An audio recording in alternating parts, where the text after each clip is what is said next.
Welcome back guys.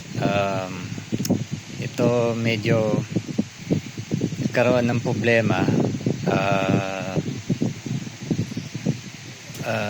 Pasensya na kung akala ko rin original about sa Bolto. Akala ko original yung bola, yung pala ay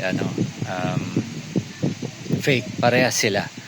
So guys, ito mabilis lang na ayan, kung makikita niyo yung serial number nito, iba yung sa yellow ball 20123456790ND.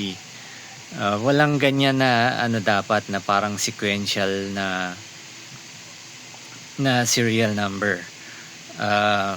Tas ito yung bago natin na same din 201234567.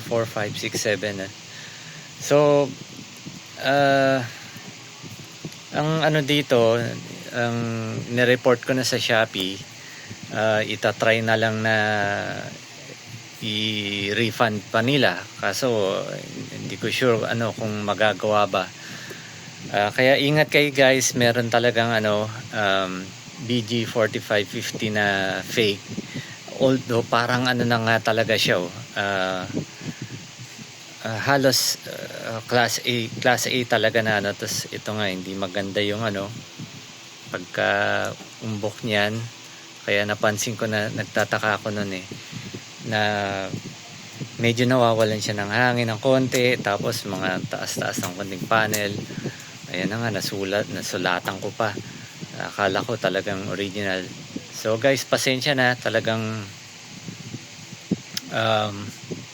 wala na loko So ingat kayo sa kung too good to be true nga yung price, kahit may voucher, may fake talagang maraming fake basta't sikat yung bola.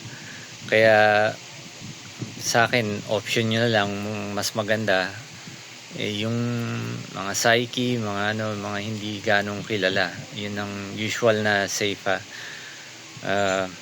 pero ito, kung may budget kayo, kung gusto nyo pwedeng pagtiyagaan. Pero mas maganda kasi, di ba? Siyempre gusto natin premium price, premium so yun lang guys, pasensya na, kamali. Hindi siya original, kaya ingat lang kayo. Sige guys, peace.